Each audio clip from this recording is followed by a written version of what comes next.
एक गांव में हीरा नाम का एक गरीब किसान रहता था और उसी गांव में उसका भाई मोहन जो बहुत अमीर और घमंडी था। अजी सुनते हो, हमें एक भी पुत्र या पुत्री की प्राप्ति नहीं हुई है।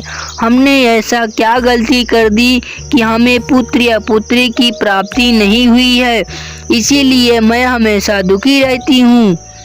अरे पत्नी, तुम दिक्कत क्यों लेती हो? भगवान के घर में देर है पर अंधेर नहीं। हमें कभी न कभी पुत्र या पुत्री की प्राप्ति होगी। तुम हमेशा दिक्कत या टेंशन मत लेवा करो। एक दिन गरीब किसान अपने घर में पत्नी के साथ ठाड़ होता है। अजी सुनते हो, हमारी लड़की शादी योग्य हो गई है। अब अपनी बेटी की शादी कर देनी चाहिए, क्योंकि इसकी उम्र 20 वर्ष से ज़्यादा हो गई है और 20 वर्ष के बाद पुत्री की शादी कर देनी चाहिए। अरे सही कह रही हो पत्नी, लेकिन मेरे पास इतना धन या पैसा नहीं है। मैं अपनी बेटी की शादी कैसे करूं? दहेज में मैं क्या दूंगा? चलाता हूं, भाई से मदद लेता हूं। यह कहकर वह किसान अपने भाई से मदद मांगने के लिए मोहन के घर जाकर पहुंच जाता है। अरे भाई मोहन, क्या तुम मेरी सहायता कर सकते हो? मेरी बेटी शादी योग्य हो गई है और उसकी शादी में धन या पैसे की ज़रूरत है। क्या तुम मुझे कुछ धन या पैसा दे सकते हो? अरे नहीं भाई, मेरे पास एक भी पैसा रुपया नहीं है। मैं तुम्हारी सहायता नहीं कर सकता। मेरे पास पैसे की दिक्कत है, मैं नहीं कर सकता भाई। अरे कहाँ पर मुंह उठाए चले जाते हो? सुबह सुबह तुम्हें लज्जा नहीं आती? पैसे मांगने के लिए चले आए? जाओ यहाँ से, भाग जाओ। हमारे पास एक भी पैसा या धन दौलत नहीं है। जाओ यहाँ से, चले जाओ। यह सुनकर वह गरीब किसान बहुत दुखी होकर अपने घर की तरफ जाने लगता है और वह रास्ते में बहुत दुखी मन से रोते रोते इसके बाद अपने घर की तरफ जाने लगता है और वह अपनी पुत्री और पत्नी के पास जाकर पहुंच जाता है। अरे भाई पत्नी, वो भाई बहुत घमंडी है, हमारी एक भी सहायता नहीं करना चाहता। अब बताओ, हम अपनी बेटी की शादी कैसे कर सकते हैं पत्नी? अरे तुम दिक्कत मत लेते हो, नाराज मत हो। हम सब किसी ना किसी कोई जुगाड़ लगा ही लेंगे। चलो हम अपनी खेती में मेहनत करते हैं, खेत में फसल उगाएंगे तो धन हमें अवश्य प्राप्त होगा। इसके बाद मोहन अपनी पत्नी के पुत्र की प्राप्ति के लिए एक बाबा के पास जाता है। अरे बाबा, मेरी सहायता करो। मेरी पत्नी को एक भी पुत्र या पुत्री की प्राप्ति नहीं हो रही है। पता नहीं क्या दिक्कत हो गया कि इसे पुत्र या पुत्री की प्राप्ति नहीं होगी। हमारी सहायता करो। अरे तुम्हारी सहायता मैं नहीं कर सकता। तुम बहुत घमंडी और लालची इंसान हो। यह तुम्हें पुत्र या पुत्री की प्राप्ति चाहिए, तुम तो अपना सारा धन दान करो, तभी तुम्हें पुत्र या पुत्री की प्राप्ति होगी, नहीं तो तुम्हें पुत्र या पुत्री की प्राप्ति नहीं होगी।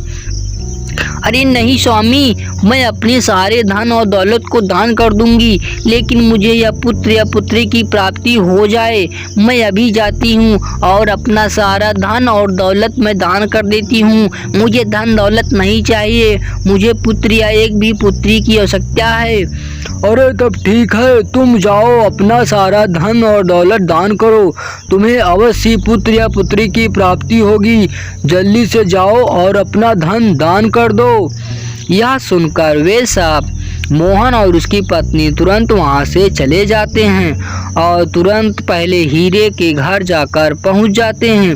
अरे मुझे माफ़ कर दो, मैंने तुम्हारी पति की बहुत बेइज्जती की, मुझे माफ़ कर दो। मैं अपना सारा धन तुम्हें दान कर देती हूँ और तुम अपनी धूमधाम से अपनी बेटी की शादी करो। मैं अपनी धारा धन दौलत देती हूँ। अरे कोई बात नहीं, हम सब तो आपस में पत्नी भाई हैं, कोई दिक्कत नहीं है।